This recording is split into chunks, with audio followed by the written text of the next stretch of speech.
Jangan hanya Munarman aja ditangkepin, semua yang terlibat, yang terindikasi pernah baiat dan lain sebagainya, terindikasi ISIS, tangkap.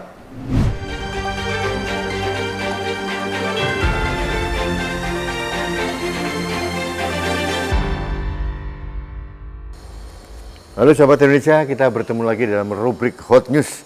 Kali ini Hot News-nya masih seputar dengan penangkapan Munarman, sukacita kita, dan saya hari ini sengaja menyambangi rumah kakak saya, senior saya, saudara saya, Dr. Haidar Alwi. Mas, siap. matur suwun, saya sowan ke sini diterima. Sama-sama. Dan sahabat Indonesia, saat ini saya dan teman-teman dari Kanal Anak Bangsa sedang ada di rumah dari Pak Haidar Alwi di daerah Serpong. Luar biasa luas, semuanya ada, kayak kebun binatang, ada taman marga satwa gitu. Ikannya banyak tadi, di sana ada lele putih, lele bule. Lele yang hitam ada apa sih? Ada. Aslinya hitam ya. Ada. Luar biasa. Mas, Mode. rumahnya enak banget ini Mas. Alhamdulillah. Semuanya serba alami. Ini di atas tanah berapa ribu meter Mas? 1.700-an. 1.700 meter, luar biasa. Orang kaya gitu, tanahnya gede-gede. Mas Haidar, kita kembali ke laptop. Ada sukacita dari bangsa ini, dan salah satunya saya yakin juga perjuangannya Mas Haidar, bahwa salah satu pentolan dari FPI yang menjadi agitator, dan sering dulu Mas Haidar semprot-semprot terus gitu ya, Munarman ditangkap. Mas Haidar punya pendapat seperti apa? Ya, terima kasih Mas Rudi atas kedatangannya. Saya merasa terhormat banget kedatangan guru saya ini. Jadi gini, setelah penangkapan Munarman itu, ternyata banyak orang WA ke saya sebagai ucapan terima kasih.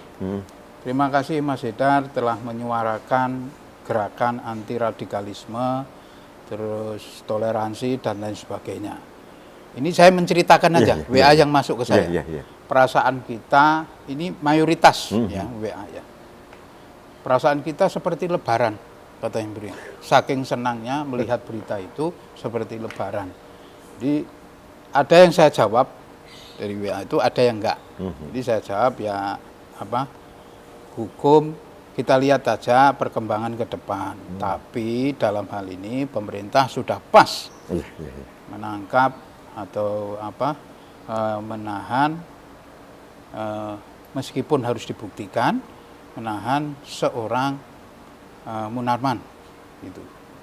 Nah, jadi itu berlanjut terus, diskusi-diskusi begitu sama saya berlanjut di WA. Terus ada yang pro dari penangkapan, dan itu mayoritas menurut saya. Ada yang kontra juga pasti. Yang kontra juga ada, tapi sedikit. Tapi yang saya, menurut Mas Haidar, Munarman ini pantas ditersangkakan nggak sih Mas? Oh, pantas banget. Mestinya pemerintah mengambil sikap dari dulu. Oh iya. Bukan sekarang. Saatnya dari dulu.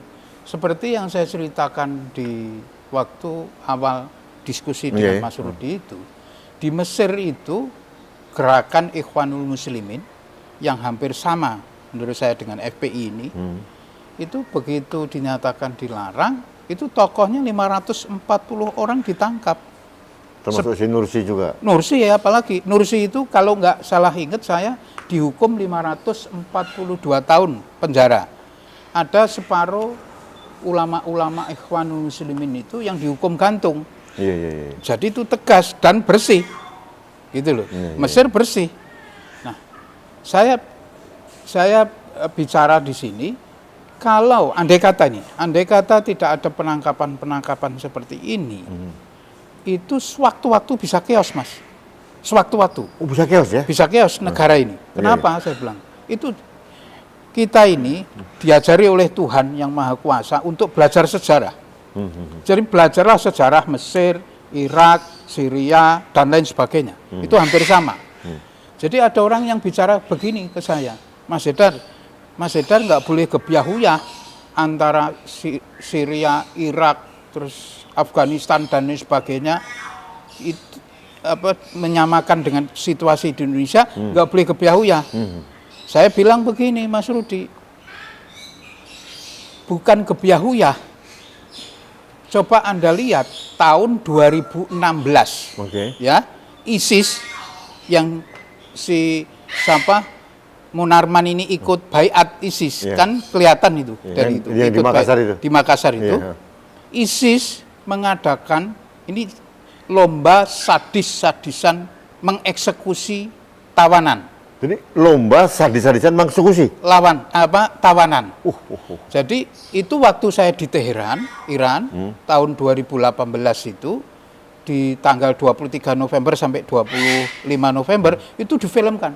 Itu bioskopnya kira-kira TV-nya itu 6 kali 4 meter, Mas.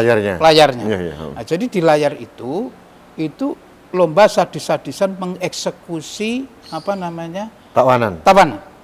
Nah, tawanan itu dijajarin telungkep gitu, telungkep 160 sekian kalau nggak salah. Nah, di sebelah sananya, jadi kayak Indonesian Idol, Mas, Idol. Di sebelah sananya ada wasit 3 orang yang pegang pena sama kertas, nomor. Di belakang ini saya berusaha untuk nirukan. Di belakang ini, di belakang tawanan yang terlungkep ini ada algojo begini. Di belakangnya, orangnya ini kakinya terlungkep gitu, algojonya begini. Dia pegang peso, pegang untuk ngorok itu, pesau lah. Begitu disemprit, terus dia jalan begini, diinjak dadanya, rambutnya ditarik, terus digorok, pelan-pelan. Terus setelah putus, kepalanya ditaruh di depan leher yang sudah putus tadi. Itu sebanyak 160-an yang dieksekusi, tawanan. Itu di daerah, mungkin kejadiannya di Syria ya? Di daerah ISIS itu. Nah, ternyata yang mengejutkan, ranking 1, 2, 3 dari Indonesia, Mas. Ada ini yang pesertanya? paling sadis, iya.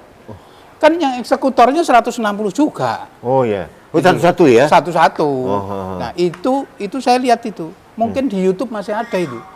Yang paling sadis itu, kalau nggak salah ingat 1, 2, 3 dari Indonesia. Yang ketiganya ini bukan orang Sulut waktu itu, nggak salah, orang Sulawesi Utara, tapi yang sudah hijrah ke Marawi. Oh iya. Marawi itu kan gerakan ISIS juga yang di Filipina itu. Iya, Filipina. Nah, itu kan berusaha untuk kacau juga. Nah, Indonesia itu rencananya mau digitukan juga. Kayak seperti di Marawi, tapi cepat. Nah, pemerintah sebetulnya menurut saya sudah agak terlambat nangkepin ini. Mestinya dari dulu dibubarin, tangkepi, wes. Nah, kayak zaman Pak Harto PKI biasanya brus gitu ya. Iya, harusnya gitu. begitu dinyatakan terlarang, wes tangkep. Termasuk HTI juga harusnya ya? Harus. Karena apa? Seperti juga kita belajar sejarah di Afghanistan, ya, orang-orang seperti kita ini yang diem aja melihat gerombolan jenggot asu itu, yang kita diem aja, itu yang pertama kali dieksekusi oleh mereka. Begitu mereka sukses, orang-orang seperti kita ini yang pertama kali dieksekusi. Jadi pemerintah jangan terlambat. Saya yakinnya seluruh rakyat Indonesia berada di belakang Jokowi, berada di belakang Kapolri, berada di belakang TNI untuk menumpas habis kaum radikalis ini. Radikalis. Bersih. Harus dibersihin. Jangan sisakan satu pun orang radikal. Karena ini seperti virus. Bisa nyebar cepat. Cepat kalah corona. Cepat nyebarnya mereka ini dari mulut deng. Saya belajar, saya lihat di Mesir, saya lihat di Afghanistan, di Irak ya, di Syria. Syria itu negara aman. Pergantian pemimpinnya baru orang muda itu. Bashir al-Assad itu. Anaknya Bashar itu. Stop itu. Bagus. Sengaja dibuat itu ya. Dibuat begitu untuk apa? Ujung-ujungnya apa? Coba kita lihat. Rakyat Indonesia tolong lihat sejarah Syria itu. Begitu ISIS masuk tuh yang pertama kali diambil apa? Ladang minyak. Dijual semua keluar. Ujungnya ekonomi juga. Ujungnya ekonomi. Nah ini negara, Indonesia ini negara terkaya di dunia. Itu clear. Seperti yang saya ceritakan di awal, negara terkaya di dunia. Jadi orang itu rebutan untuk masuk ke sini, untuk buat kita chaos. Iya. Nah, kalau kita nggak hati-hati, ini sudah betul nih, Munarman ditangkap, ya. Walaupun proses pengadilan ya sudah biar jalan gitu. Rakyat juga harus tahu bahwa kita fair. Pemerintah ini fair, diadili secara baik-baik. Terus kejahatan-kejahatannya itu diungkap. Apa sih? Kenapa sih ditangkap? Karena rakyat juga berhak tahu. Nah nanti setelah Munarman ini kan masih banyak Mas yang lain. Masih banyak ya? Oh masih. Aduh. Bisa jutaan orang itu. Pentolannya itu? Oh pentolannya itu ya mungkin ratusan ribu juga ada di masing-masing daerah itu. Bercokol karena apa? Karena radikalisme ini di Indonesia ini kan awalnya intoleran. Itu didiemin dari zaman Soeharto sampai terakhir Pak Jokowi. Pak Jokowi dengan beraninya membubarkan HTI itu. Nah mulai dari situlah mulai intoleran tidak dikasih ampun. Nah jangan kendor. Kapolri, TNI, Pak Jokowi, rakyat Indonesia, pemerintah jangan kendor. Jadi beliau harus yakin bahwa rakyat Indonesia mendukung Oh sepenuhnya. jelas. WA yang masuk ke saya tuh prosentasenya itu ada 5.000 WA yang masuk, yang nggak setuju paling 67. Ya, kecil lah, sangat kecil ya. Kecil banget. Jadi memang kita harus yakinkan pada pemerintah nih. Kadang-kadang aparat negara juga ragu-ragu gitu kan. Ada sedikit, ada Amnesty Internasional dianggap penangkapan Munarman melanggar HAM, sudah mulai ngeper. Ini kan permainan orang SJW juga, pegiat HAM ini. Mereka lupa bahwa kerusakan yang diakibatkan oleh Munarman luar biasa loh Mas. Iya. Luar biasa. Terus kemudian setelah ini ditangkap nih Munarman, oke diproses hukum seperti Mas Hidar bilang. Selanjutnya yang Mas Hidar sarankan apa untuk pemerintah? Pemerintah harus clear bahwa rakyat ini aman dari gerombolan jenggot asu itu. Gerombolannya aman. Jangan berhenti di Munarman. Setelah Rizik, oke Munarman karena memang sepertinya dugaan kita kan playmakernya ini. Iya. Nah, di bawah Munarman itu di masing-masing daerah masih banyak. Lihat ceritanya itu Pak. Munarman bagaimana dia di Makassar misalnya, ada baiat ISIS, ada ini dan lain sebagainya. Mas, kita nggak usah jauh-jauh. Rakyat Indonesia ini kan ke Arab-Arapannya tinggi. Nah, gini, saya kasih contoh aja. Rizik waktu di Mekah cuman pasang bendera la ilaha illallah, bendera hitam itu, nggak tahu siapa yang masang ditempel di depan rumah, itu bermasalah kok. Iya ditangkap ya, diberesin. Ditangkap, diberesin. Nah kalau mungkin nggak ada bantuan dari pemerintah atau dari orang-orang yang berpengaruh di situ, bisa masuk bui itu Rizik di Saudi sana. Tapi kan itu menunjukkan resisten Saudi terhadap gerombolan ISIS jenggot asu ini. Nah di kita ini kan terlalu terbuka Mas. Toleran benar. Tolerannya luar biasa. Kemarin HTI mengibarkan bendera hitam di mana-mana didiemin. Iya, nah kaum intoleran ini sudah saatnya sekarang diberantas habis kalau Indonesia mau aman. Capek Mas, sakno pemerintah, kasihan polisi, kasihan TNI. Negara ini mau bangun, bukan mau ngurusin kelahi terus WA dan lain sebagainya di ini, nanti fitnah di sini, hoax di sini. Nanti nggak bangun-bangun, negara ini nggak maju-maju, ngurusin itu doang terus-terusan. Kerah terus gitu ya? Kerah terus, jadi segera keras, jangan hanya Munarman aja ditangkepin, semua yang terlibat, yang terindikasi pernah baiat dan lain sebagainya, terindikasi ISIS, tangkap. Mas, ada satu lagi Mas, saya ingin mendapatkan pendapat dari Mas Haidar. Ada mantan ketua Komisi Yudisial. Dia mengatakan penangkapan Munarman ini akan memicu perlawanan generasi muda Islam. Benar atau enggak Mas? Enggak. Nah, ini menurut saya enggak. Enggak, jauh banget itu. Generasi muda Islam ini sekarang udah pinter-pinter. Sudah top-top. Dan Munarman nggak punya jejak keislamannya dari awal kan nggak ada Mas dia. Iya, kita lihatlah sejarahnya Munarman ini dari mulai tahun berapa. Dia kan sempat di LBH itu. LBH. Terus terakhir sempat di Aceh juga. Iya. Gitu. Jejak kekentalan beragama Islamnya menurut saya nggak ada. Nggak, iya. Jadi untuk dijadikan tokoh Islam muda apalagi, itu jauh banget. Nggak ada. Pernah ketemu kan?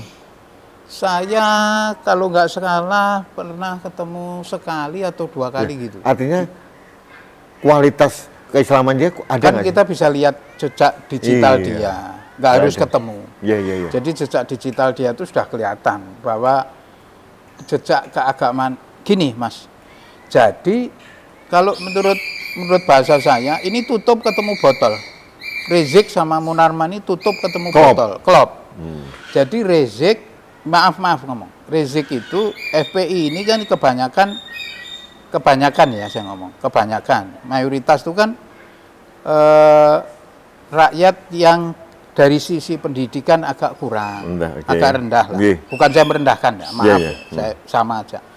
Nah, Munarman ini dari sisi akademisi cukup, dia pengacara, basicnya itu pengacara. Jadi begitu masuk numplek ke si Rizik, kan nggak ada yang sepinter Munarman kira-kira. Dianggap intelektual. Dianggap intelektual, terus berjalanlah lancar. Jadi Rizik itu mengangkat Munarman bukan atas dasar nilai-nilai keagamaan yang kuat yang dipunyai oleh Munarman, itu clear. Oke, ini penting ini. Oke, penting. Jadi karena faktor ini karena intelektual dalam tanda kutip tadi ya. Ya. Karena lingkungannya memang tidak educated ya di sana itu.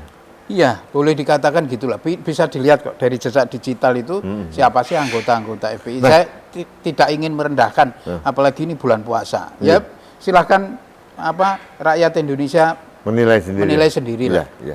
Mas, pasca penangkapan Munarman ada beberapa tokoh politik lah kayak Fadli John, Fahri Hamzah, terus kemudian si Andi Arief, yang tadi si Aidul juga berkomentar miring ya. Artinya mereka sangat meragukan itikat baik polisi. Mas Haidar punya pendapat seperti apa? Kalau menurut saya, beliau itu harus belajar sejarah yang besar. Kalau perlu suruh berangkat ke Irak, ke Syria, suruh berangkat. Melihat bagaimana dampak ISIS di sana. Negaranya porak-poranda habis-habisan. Kalau bilang, oh ini Indonesia, sopan santun, nggak mungkin. Lah nyatanya, lomba itu yang menang kita. Juara 1, 2, 3. 1, 2, 3. Kalau boleh dikatakan 1, 2 anggaplah. Atau 2, 3 misalnya. Yang satunya sudah keluar warga negara. Tapi kan asalnya dari kita. Gitu loh. Jadi jangan bilang nggak mungkin Indonesia. Nyatanya diadakan lomba nomor 1, nomor 2, nomor 3. Lembaga kejaman lagi. Iya. Jadi sadis-sadisan membunuh.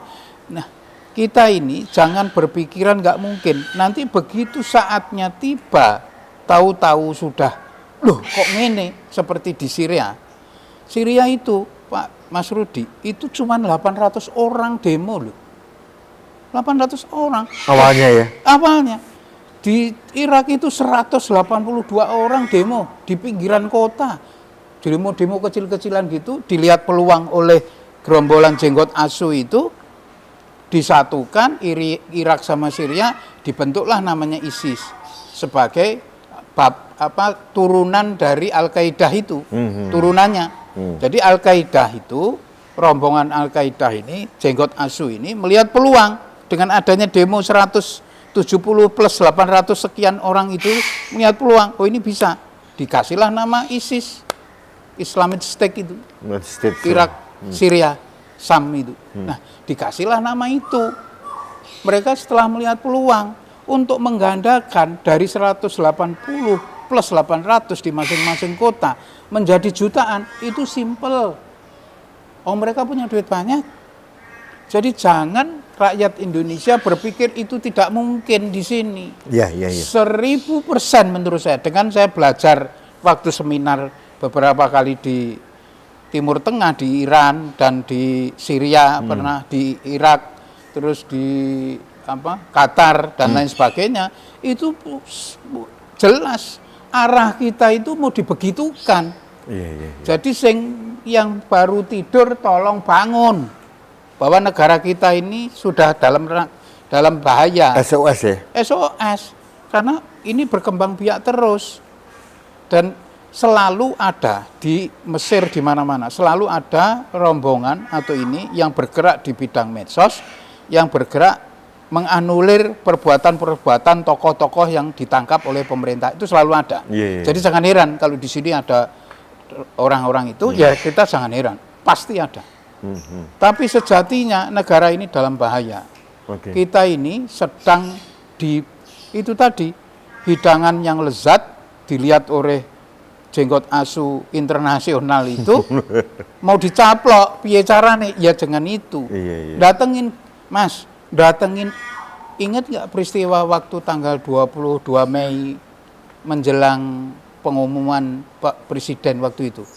Kan Jakarta sempat hampir chaos itu. Yang Bawaslu itu ya, protes Bawaslu ya. Nah itu kan ada senjata masuk dari Cengkareng. Gitu loh, Mas. Cengkareng itu daerah keamanan nomor 2 setelah istana. Itu senjata bisa ribuan, puluhan ribu masuk loh. Bisa bobol ya? Bobol. Itu Cengkareng. Oke, maknanya apa, Mas? Apakah keamanan kita kebobolan, penyusupan banyak di mana-mana, atau seperti apa? Saya lihat ini keamanan kita terlalu baik. Tepo seleronya terlalu dalam. Jadi mau ini gini, takut. Ini takut, nanti dituding HAM, nanti rakyat marah. Nanti ya seperti tadi komentar-komentar itu, nanti begini, nanti begitu, terus ada nanti generasi Islam ini marah, generasi ini marah, ragu-ragu ya, Mas. Ragu-ragu. Ya saya juga melihat begitu, Mas. Harusnya mulai agak tegas gitu ya. Nah, di kesempatan ini tadi yang dari Cengkareng begitu banyak senjata masuk itu kan ancaman serius sekali ya kan? Serius. Sekarang siapa yang bisa bilang di Makassar, gereja Makassar orang ngebom diri, orang bunuh diri itu palsu? 2 orang loh, Mas, suami istri loh.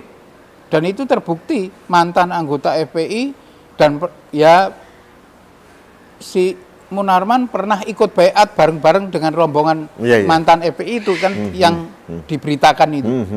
Jadi memang betul harus hati-hati dan mendingan kita poro hati-hati tanggap sih. Gitu loh maksud aku. Preventif ya? Preventif, karena kalau sudah terlanjur seperti di Syria sudah nggak bisa lagi. Terbukti senjata masuk sebegitu gampangnya. Ya. Terus dari kita ini kan negara kepulauan, Mas. Negara kepulauan kita. Jadi senjatamu masuk dari manapun gampang ipol. Pintunya banyak ya? Banyak. Jadi hati-hati pemerintah ini. Pak Jokowi sudah pas bubarin HTI. Nah, sekarang langkah kedua tegas. Penangkapan Munarman ini pakailah sebagai momentum kita untuk bersih-bersih. Wes yang nggak beres tangkepin aja. Yang terindikasi ya, maksud saya. Kita juga harus memperhatikan HAM di sini. Yang terindikasi tangkep, wes. Yang nyinyir, yang mulutnya macam-macam buat hoax, buat apa-apa tangkep, nggak ada ampun. Kalau kita era sekarang kan ada jejak digitalnya kan gampang di tracking ya, Mas ya. Saya sependapat, Mas. Jadi mungkin memang ini yang kita harapkan. Saya kemarin tuh pasca penangkapan Munarman, beberapa ibu-ibu WA, betapa bahagia mereka. Kenapa? Mereka itu merindukan rasa nyaman dan keamanan itu. Pada saat si kelompok-kelompok intoleran itu masih eksis, nggak nyaman, Mas. Nah, kita sekarang lumayan tidak ada Ramadan, tidak ada yang gebrak-gebrak warung, ya kan? Nggak ada yang minta jatah Lebaran nanti nggak punya jatah THR dan sebagainya. Ini kan lumayan disikapi dengan sukacita gitu.